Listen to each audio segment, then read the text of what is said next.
At this moment in time, GDP is published by 200 countries 4 times a year.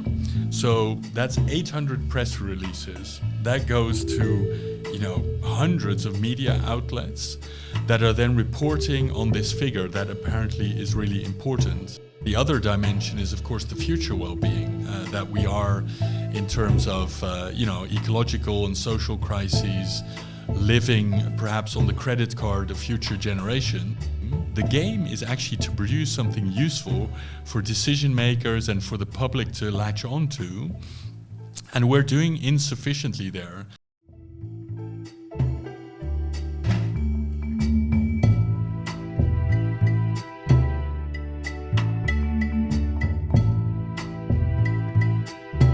Hi everyone, welcome to hopefully a series of videos and podcasts on the topic of the good life. This is my hope to speak to experts in the field, who have worked in some way on looking at sustainability, well-being, making people's lives better through systemic change. And today we've got Professor Hoekstra with us. Professor Hoekstra, or Rutger, as I've been calling him, because I'm in the Netherlands, is actually a professor of mine. He's taught me a Beyond Growth course, and I was hoping to speak to him about his work on the topic of moving beyond GDP from a statistical point of view and from looking at different sort of metrics in terms of GDP. But over to you, Rutger. Please introduce yourself and how you got into this seat, basically. Sure. Well, I think it really starts with when I was really young. I was very emotionally involved in environmental issues, and so ozone layer and acid rain. And I also lived in Kenya, so there was a lot of poaching going on there. So from a very young age, I was very affected by environmental problems. And my father basically said, you should study environmental economics. You need to study the economic system if you really want to understand how to solve these problems. So from doing a master's in environmental economics, a PhD in ecological economics, I ended up at the statistical office in the Netherlands, and at some stage I was tasked in this beyond GDP space. Well, if GDP is not a good measurement of well-being or inequalities or sustainability, what would we do? What would you measure? And that took me really on a very diverse trip of trying to understand this rather complex topic. And now I'm here, Dhruv. Yeah. I've been so fascinated by the sort of the story that brought you here, and it's also very interesting the perspective that you bring, because normally when we talk about beyond GDP, it's often as a sort of let's break the system, but I feel like you're really embedded within the system and you really understood it from the inside, and then you're trying to make some changes. So I mean, a question that I wanted to ask you up front was, now that you've worked in statistical offices, what is the impact of GDP? Because we were talking about GDP, maybe even what is GDP and what is its impact on society, and why is it such a thing that you wanted to look at? Well, I guess the core thing that also sometimes in my work is a bit different than scientists that have been in the scientific domain all that time is that having worked, for example, in a statistical office, sometimes you're a bit disappointed with how much science actually influences the public debate. So I can remember, doing this master's and this PhD in ecological economics, and there it was bread and butter science. The GDP is not a measure of well-being. But then, if there was a press conference at the statistical office on GDP quarterly figures, it would be full of journalists. And if there was anything on social issues or environmental issues, there would be a couple of niche journalists, but it wouldn't have the same impact as the GDP figure. So that, I think, was my first realization that science actually doesn't always impact the way that society works. Perhaps a bit naive at that stage, but I was in my mid-20s. And the second disappointment, I guess, was also that in the initial phases of Beyond GDP, I really thought that the answer lay in just finding the best indicator for well-being or for sustainability or for inequalities. And it would be kind of a scientific battle, and then whoever had the best idea would then win, and then we would adopt that system. And as my career grew on, I realized that isn't really how things work. And so I do think that's also the perspective that I try to give students, and also in my lectures, that actually there's a scientific dimension to this problem, but there's also the way that science is actually translated into societal developments and narratives, which we really need to be cognizant of. Okay, so I'm now going to hold you on a point that I'm maybe trying to understand, because from what I understood, you're saying GDP is maybe not a science, or when you say that GDP influences things, but science doesn't, what do you mean by that? Or do you feel like it's not a scientific method? No, it is a scientific method. No, that's probably not. That's not exactly what my point. But in the newsroom, in the press release, when GDP is presented, it's presented then more than what it's claiming to measure, and that is economic growth. So all GDP does is measure the economic activity and whether that goes up or down. But when journalists or the media or even people discuss it, they really interpret it as being a measure of success or being a measure of progress. And so if it goes up, it's good. If a country has a higher GDP than another, it's good. And so it's actually not necessarily the science of GDP, but our societal interpretation of it that's the problem. And my point was that, I got from all my professors, I was told, that GDP is not a good measure of societal progress. It is a measure of economic growth. But, the journalists and the media didn't really interpret it in that way. And in a sense, it's a bit tragic that, I studied in the 1990s, and now I'm giving a Beyond Growth class 30 years on, and I still need to teach students that it's actually not, GDP is not a good measure of GDP or of well-being, of progress. Yeah. And so in a sense, that also tells you we're not exactly on the right path. For 50 years, we've said this, that GDP is not a good measure of societal progress. For 50 years, we have identified alternatives, and yet I still need to teach a course where, we teach, a couple dozen students perhaps about this topic. And so it shows us that we're not actually on the right path if we're not really evaluating our success up to now. I think that's interesting. The aspect of talking about, is this a good metric for progress, and I'll come back to that. But I think what I'd like to now ask you is, you've said, and of course, implicitly we all know GDP is not a good measure. But what do you think, or do you have like a point that would really resonate with someone for them to understand why GDP is not such a good measure for well-being? Why do you say that? Well, I think if you had a look at your life and people said, how are you doing? And you said, yeah, I'm doing fine. I'm earning 2,000-3,000 euros a month. And then you stopped talking. We'd find that a very strange discussion, right? I asked you how you were, and you just named your income. And in a sense, that's exactly the same at the national level. If you ask how is a country or how is a society, and you simply only answer the amount of money that is made in that country, it's not actually the answer to the question. And what's sometimes also mentioned is that I think there's actually a scientific study on this, that when you look at people on their deathbeds, what they regret or what they really appreciated about their lives, it's actually never their income, right? Their lifetime income. Yeah. It's the relationship that you had. It's the healthy periods of your life that you appreciated. Social relationships are actually probably the most important. And of course, housing and food and being able to provide in your life are really fundamental for some kind of foundation of happiness and well-being. But at the same time, nobody on their deathbed says, well, I'm really happy that I earned so much money. I think actually intuitively we all realize that this is the case. But nevertheless, kind of this really simple narrative of growth is good and more is better is always kind of confirmed, I think. Yeah.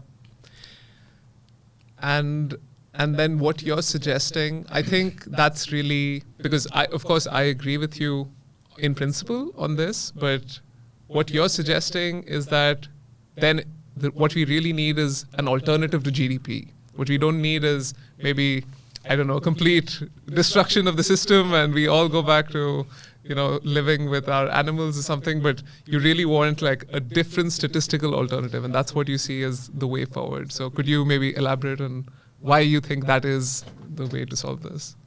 Well, I think it's not actually, there again, I have shifted in my opinions. It's not really the fact that there's a different measure, but it's the fact that because of that measure, conversations are had in society. So at this moment in time, GDP is published by 200 countries 4 times a year. So that's 800 press releases. That goes to, hundreds of media outlets that are then reporting on this figure that apparently is really important. And so it's actually kind of a subsidized discussion. It's like, here is the GDP number, discuss. And then we get economists that start discussing whether it's good or bad. And so in a sense, I think actually it's not necessarily, that's why I've also come to a different realization about the quality of the indicator. Nobody actually in that discussion knows how GDP is measured, right? Yeah. So when you're talking at a party and you say, well, GDP grew by 2%, a bit of a boring party, by the way, but you never then get a follow-up like, yeah, but on page 720, I really disagree with this way that they measure this, right? So it's just a conversation. Statistics in that sense are a conversation starter for politicians, for the media. And in a sense, it's a subsidized narrative in society. Yeah. And so I think I would say that what we really need is also some indicators and indexes that also point us to the fact that what is really important in life is well-being, the good life, as your podcast is called. Also inequalities in a society. Is it an inclusive society? And the last part is the sustainability issue.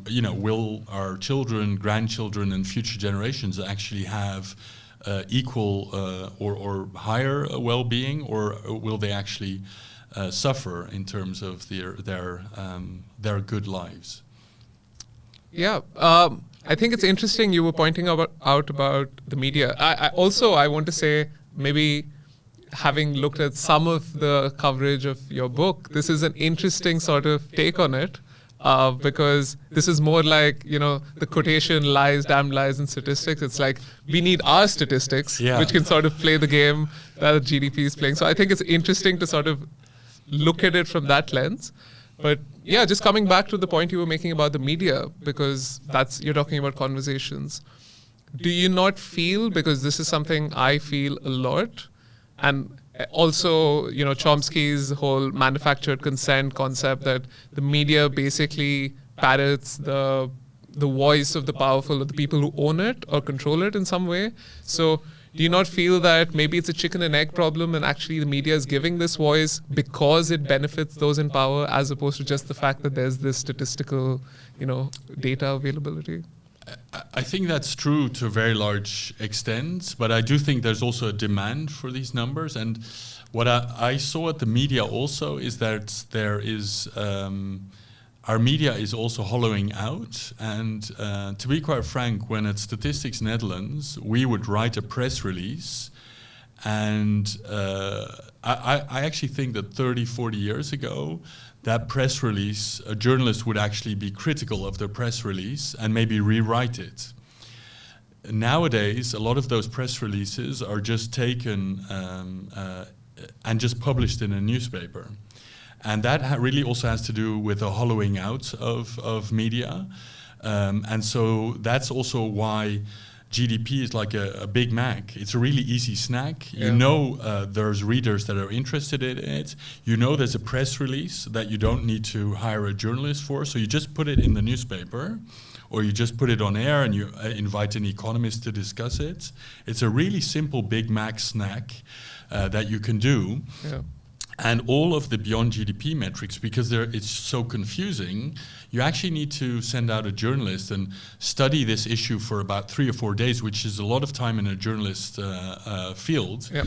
And so an editor really needs to make a conscious decision. Let me ask a journalist to look into this new metric and write a more thoughtful piece about it. And the GDP actually, in my book, I call it a GDP multinational. It is really like a McDonald's giving out Big Macs, so it's an easy snack. Yeah.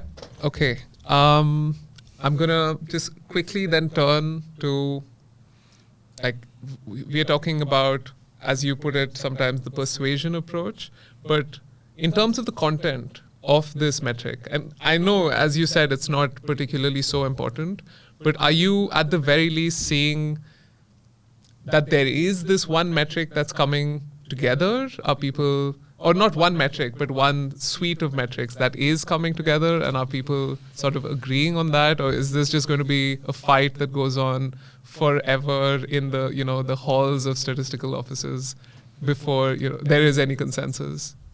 Well, there is actually some good news on the convergence. So after these 50 years, there is definitely some convergence around these dimensions of current average well-being, then inequalities in well-being, so inclusion and sustainability. And that goes back actually to a report from a Nobel Prize winner, Stiglitz and Sen, where this is basically their framing of the Brundtland definition from 1987. A bit technical maybe for some listeners, but there's really 2 reports that have been very influential in setting up sustainable development, which is the Brundtland report, and then really structuring it in this way, that was the Stiglitz report. And what you see since the Stiglitz report was published in 2009 is that actually those 3 dimensions of well-being, inclusion, sustainability have started to be adopted.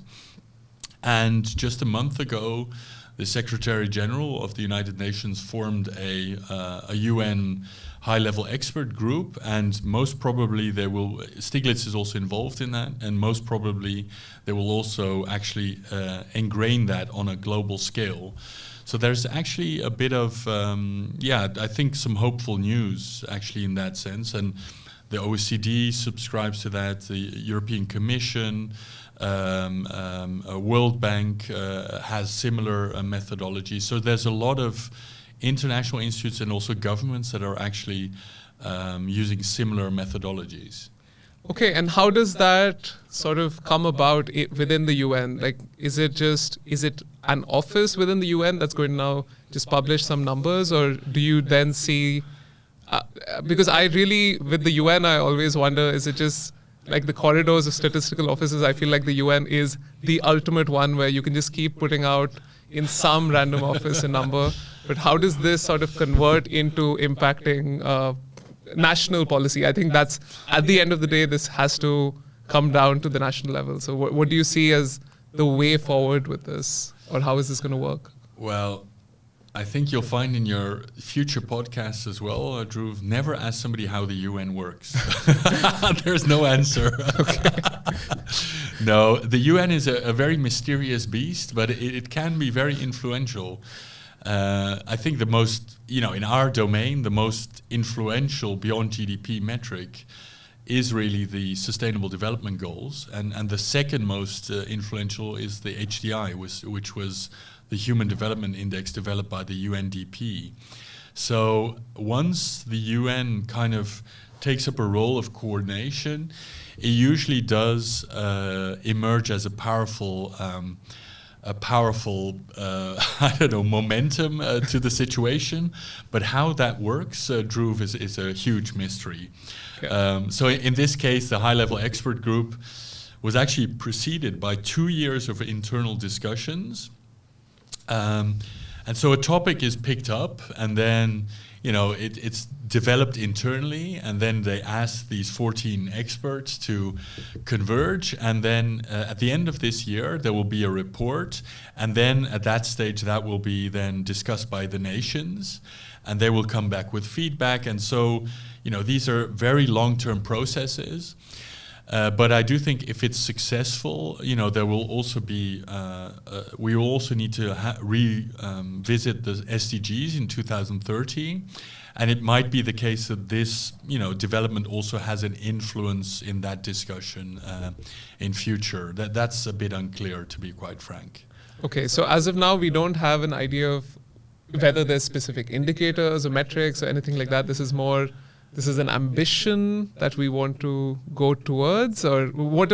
Like, where is this heading in terms of? Oh, right. So very concretely, by the end of this year, so in 6-7 months, they're supposed to write a final report with a framework. It is looking as if that might be this Stiglitz framing, and then they also need to suggest, I think, 10 to 15 indicators. Okay. And or less, if some of them feel we need actually less indicators than that, or in the case of the SDGs, they ended up with far more. So I think that's still a bit of an open question, but they will be coming out with some specific suggestions on that topic. I think it's really interesting. Again, you didn't frame it like that, but there's almost this conflict between, or not conflict, but this contest between the SDGs as the previous, baton bearer for this well-being concept, and now this is going to come out, and so there's maybe a tension, maybe that's the word for it, between these two, or are we going to just combine them? Well, it does say in their mandate that they're supposed to take on board the SDGs, but I do think one of the things that was learned by the SDGs that, having, I think, 180 or so indicators, at some stage, just also from an organizational perspective, many countries are not capable actually of measuring all of those. It's a huge drag on your statistical system, but also just from the sense of a story. So as I said, I do think the SDGs have been hugely successful, but in a sense they don't really tell a story. All you then get is the SDGs are not achieved, right? But it's not telling you any story about how society is doing. And I do think when we have some fewer indicators, and we're also structuring them in the way of, how are people doing now, how will people do in the future, and how are disparities in the global setting, but also in the national setting. If we frame it like that, then you can tell a story about societies living quite well, or a portion of societies in the global north are living quite well, but even there are people that are falling behind.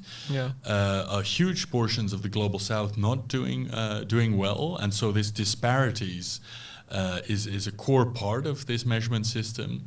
And then the other dimension is, of course, the future well-being that we are, in terms of ecological and social crises, living perhaps on the credit card of future generations, so to speak, and that is a more fruitful discussion, and I think sometimes the SDGs have provoked. Yeah. Okay. That is interesting. And one thing that we have spoken about also in the course is about using these indicators to sort of figure out, to be able to do projections and sort of trade-offs.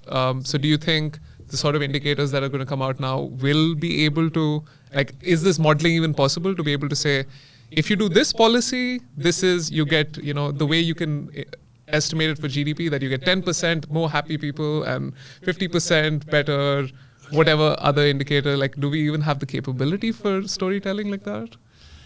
Yeah, but if I ask you, can you project or make a scenario of the economy, what would be your answer?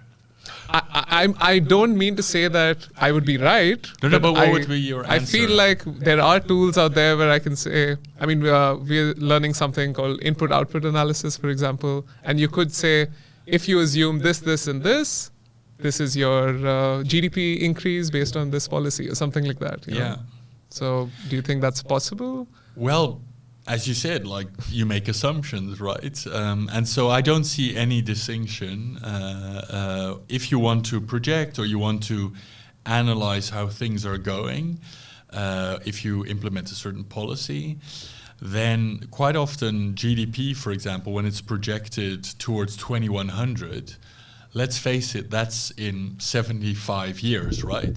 So people are then telling you that the global economy or the economy of a certain country, that they can actually make a scenario of that in 2100.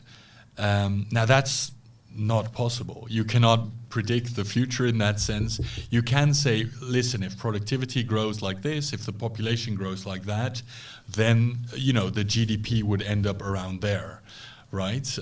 And you could use it for a narrative. You could use it for a storyline about productivity and population growth, for example. And I think sometimes we need to challenge ourselves in the beyond growth community, because if you would ask an economist, and when I was at the Dutch Statistical Office, I would hear from economists, you cannot project well-being. But then they would accept that you can just assume some productivity growth for 75 years or 80 years, and then that is possible, but then when it's about well-being, it's not possible. And so I do think we need to challenge ourselves and to also show that it can be done. And so, for example, I have one PhD student that looked at the HDI, and it turns out in the climate models that we're using at this very moment, there's a GDP projection, there's a life expectancy projection, and there's an education perspective. And those are exactly the 3 dimensions of the Human Development Index. And within 2 weeks, he was capable of producing scenarios for 182 countries up to 2100. And are those good scenarios? Well, according to the assumptions, he made some assumptions, and you can criticize those. But you can also criticize the assumptions with underlying GDP projections. So it's actually a restriction. If we restrict our own creativity and novelty, then it's not possible, but I am very convinced it is possible. And you think the way forward is basically play the game GDP plays and, go ahead in the same way. Well, it depends on what you mean by play the game. I do think what we sometimes miss is that GDP, when it was created in the 50s and 60s, and also the system of national accounts and the macroeconomic models based on them, they were really useful and they were institutionalized. So GDP was then measured at a statistical office and on a regular basis was published. And so politicians and policymakers could have a look, and media and the public could have a look, listen, how are we doing? Which is a really important retrospective question. How did we do in the last year or a couple of years? And then a policymaker would say, well, okay, I'm seeing that there's some trouble in the retrospective statistics in terms of innovation or productivity or consumption. And they would go to an economist and say, well, what should I do about this? This is a really important metric. What should I do about them? And then this macroeconomist in a policy institute or in academia would model a policy or look at a scenario and come back to the policymaker and say, listen, I advise you to increase R&D spending, for example, to increase innovation. And so when you say play the game is actually to produce something useful for decision makers and for the public to latch onto. And we're doing insufficiently there, because even when we just are measuring, when we propose a measurement system, actually we're only replacing the first part of the system, right? Only looking at what happened last year. But then when a policymaker says, okay, fine, well-being or inequality suffering, what do you advise me to do? Then we say, yeah, sorry, we can only help you with the past, but we have no idea what to tell you about the future. And so I do think we need to play the game, so to speak, but it's really important to analyze what that game is. And And I think GDP at that moment in time was really useful for society, and it's gone out of use, and we have not been able to replace the functionality of GDP, and so it's kind of petering out GDP, but we're not forcing it out. Okay, now this brings me, because what you've said is GDP was very useful at a time. So now this brings me to my question, because I wonder, how do you make this argument to a global South leader? Because they would say, look, as like an Indian, or when I'm in India, I'm at the economic point that these countries were 70 years ago. So does it mean that in these global South countries, let's not look at these other metrics, because right now GDP is super useful. We just need to stick to that. Is that what you feel? I think the argument for economic growth is much larger in the global South, or at least alleviating poverty. I think even in the global South, I lived there for most of my youth. We also know that there's a lot of rich people actually in the global South, right? It's a bit of a caricature. So there's loads of people living in abject poverty. And to actually make sure that those people have any chance of any good life, it's really clear that economic growth needs to benefit, especially the poorest parts of the global South. And so the argument there is not actually that still the goal should be well-being, but for people that have few means, higher income is far more important than somebody, for example, in the global North or a rich person in the global South that has more than sufficient means. And so I think the argument would still be the same, that we are all striving to a well-being economy. But in the case of many global South countries, the economic is a huge portion of well-being for a huge portion of the population. And I think even in the global North, I think, there are, it's not as if everybody in the global North leads a life in which all basic needs are met. I think even there are quite a few disparities. Interesting. And like you said, this is really, at the end of the day, I suppose, at least how your normative framing is to target the economic well-being of the underprivileged people. That seems to be like the main target, and then at least how you see it, the other sort of indicators are sort of subsidiary to that. Is that how you see it? I think for each, if you just look at regressions of subjective well-being or other well-being indicators, always there's a list of things that are affecting well-being. And social relationships, health are very important. But of course, income is not in and of itself important, but it's important because it provides food and shelter and other basic needs. And so you can imagine that, especially when people are even not meeting their basic needs, that basically trumps everything. Yeah. So in the first part of the scale of well-being, income is hugely important, and also foundation for the other things like health and social relationships. If you're working 2 or 3 jobs or not being able to make ends meet, it's very difficult. But of course, as you move up in terms of income, the income itself becomes less important, and that's also what the research shows, that as you grow in income, also this income becomes less important in defining your well-being. Got it. And these people, whether they're in the global South or the global North, are just underrepresented populations. And of course, I was going to make a moral spiel, but it's important to not get carried away in these things, because we are trying to do something useful.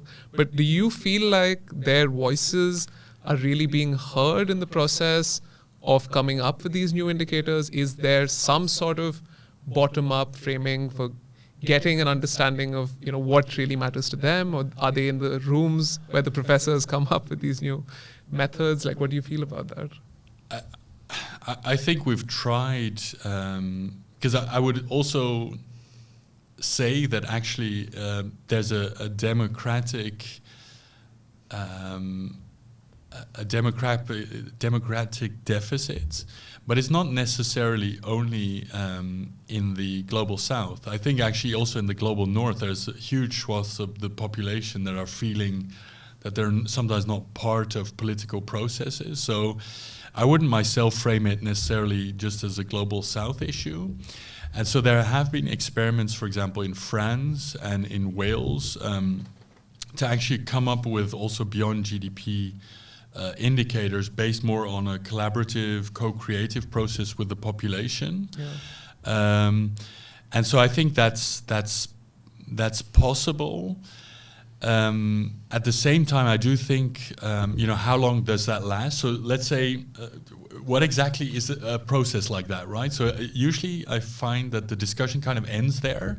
So then we say now, okay, there's a democratic deficit and it should be more democratic. But how do you organize that?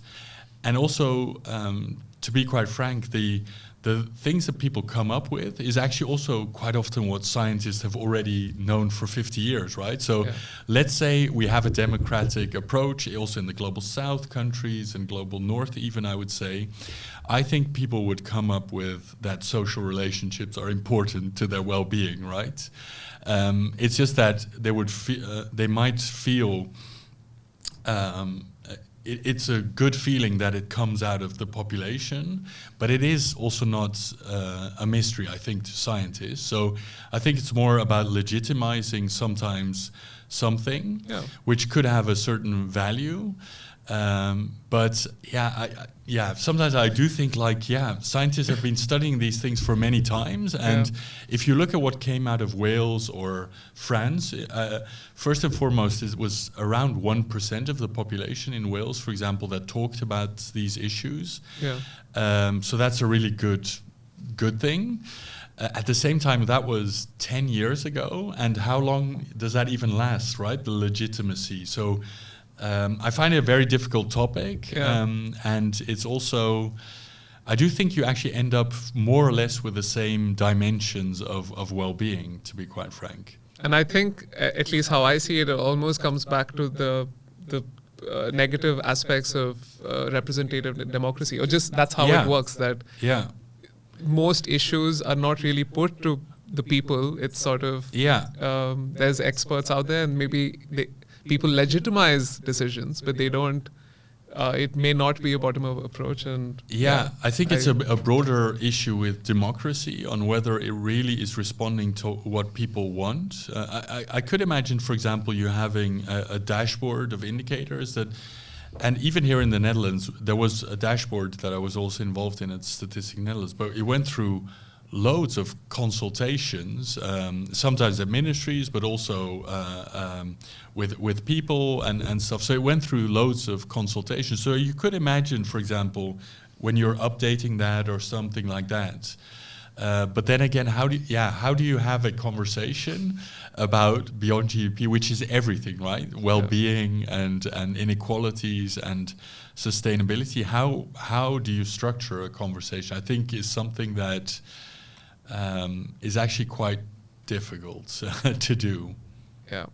Maybe in this last part of the conversation, I really want to connect what we've been talking about, which is sort of the hard statistics and basically how you approach this question, with my sort of cynicism on the impact of this, because to me, I feel like the path that we're taking finally comes down to culture, something rooted in societies. And so, like, to me, even the whole GDP path was really coming from a post-World War II. Like, to me, those changes which happen through politics and through culture, that is what determines the path, and the statistics sort of are an after effect of that. Or if they aren't, then they just stay niche. So do you feel like, and I know you said that, but like just thinking about culture versus, statistics and stuff like that, like what do you feel about the relationship between these two? And do you think this can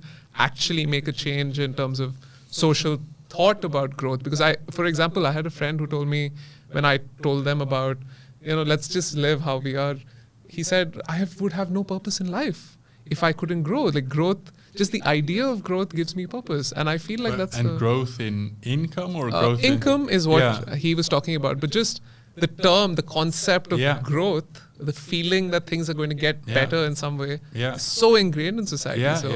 Do these statistics have a chance in really shaking that? I think statistics have a portion of the debate, but I wouldn't say.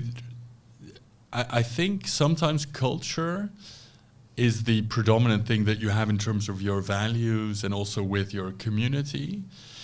But I do think the system has been shaped by the tool set, I would say, of that has been created in this GDP world.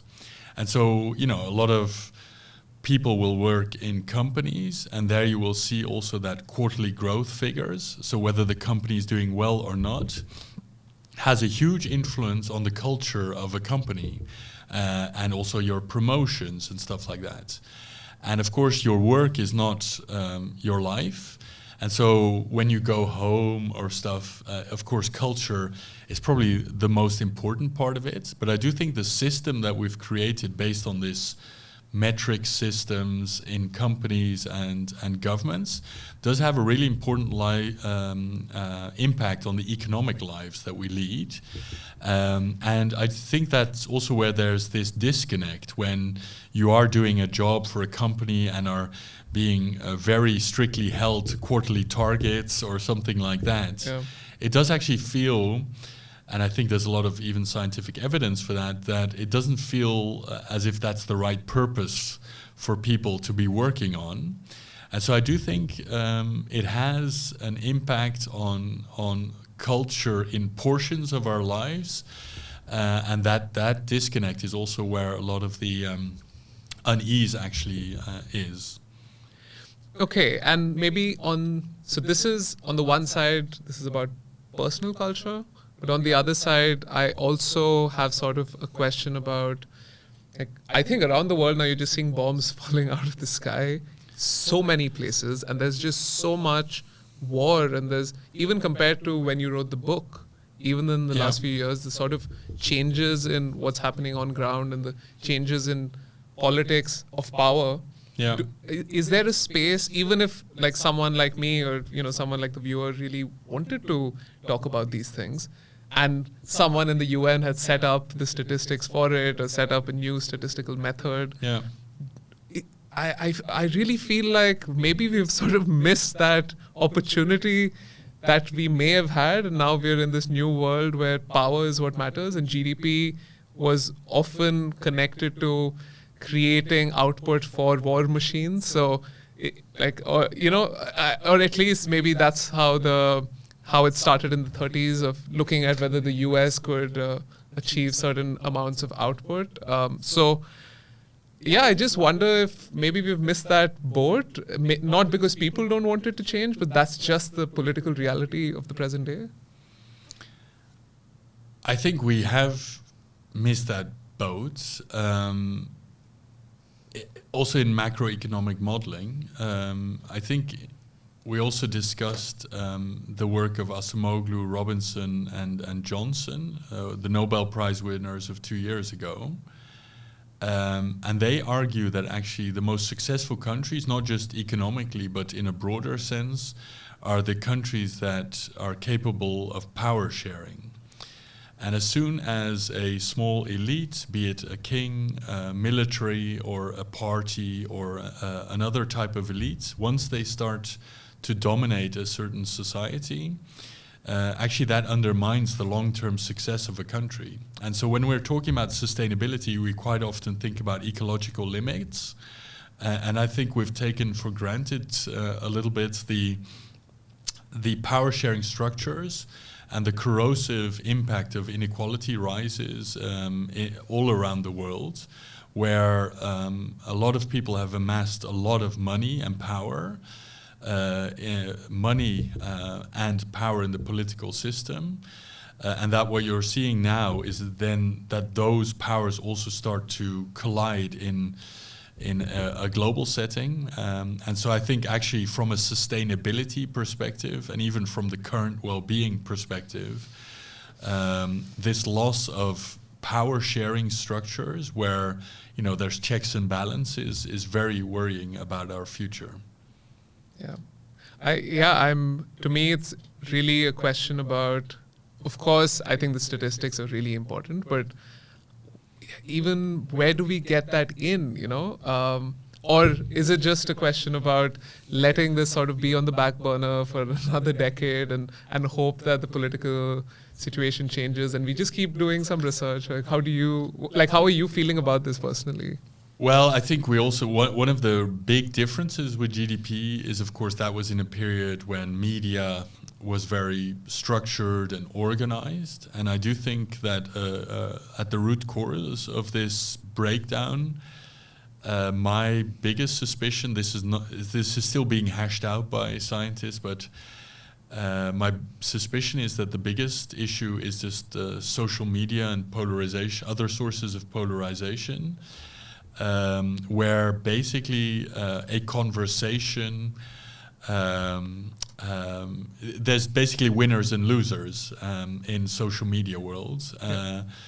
Somebody said the only tweet that's never been sent is, you have a point there.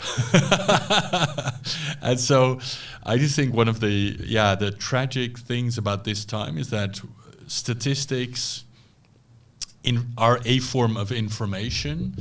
But the way that information is being processed by society through social media or other things is actually very worrisome, because we only see the world through the lens of the statistics that our side, so to speak, likes, and others see the world with different facts or statistics or alternative facts, facts, and it makes conversations about a common future exceedingly difficult. And so I think there's a bigger, broader question than statistics are not going to solve that issue. They are going to play a role in this weird world. I think one of the best essays on that is the one by Jonathan Haidt that said why the last 10 years in American life have been uniquely stupid. And I think there is an analysis of why this conversation, we need huge conversations about the issues, social and ecological, that we have at this moment in time. And exactly at this moment, we are incapable of having conversations that lead to practical solutions and also convergence on solutions. And I think that's also fundamentally behind some of these wars and tragedies that we're seeing all around us. Yeah, wow. I think that's a very succinct sort of way to capture the present moment, basically, the moment that we are in. I think it's also really interesting seeing your journey, because I've seen some of your previous conversations, your journey in this. And of course, I don't think any of us expected to be in the world that we're in today. So thank you so much for that. I would recommend some of the viewers to read Rutger's book, Replacing GDP by 2030. That is the book. And please follow a lot of the work that Rutger is doing. And Rutger, do you have any last thoughts to anyone watching? No, I'm really happy actually that the conversation actually went to this broader domain of statistics and indicators and stuff is actually just a portion of the discussion, but actually the bigger picture of where are we as a global society, I think is really the core question. And I think statistics and the kind of research that we do is helpful and at the margin, helps the discussion onwards. But we need to never really think that it's the only solution in a broader discussion. So looking forward to your future YouTube podcast, Dhruv. Yeah, I think it will be really interesting to see different perspectives on this, and most of all to see how people in one domain sort of see how their domain connects with the broader world, because being in silos, as they say, is not really the way forward. That's how I feel. Yeah, so, definitely. Yeah, absolutely. Thank you so much, and have a good evening. Yeah. Welcome back. I hope that was really fun and really interesting. But really over to you in the comments. Please let me know if there's anything that you found really informative or you felt that I didn't challenge Rutger enough, because what I really want to do is carry this forward to the, in the future to other experts that I speak to.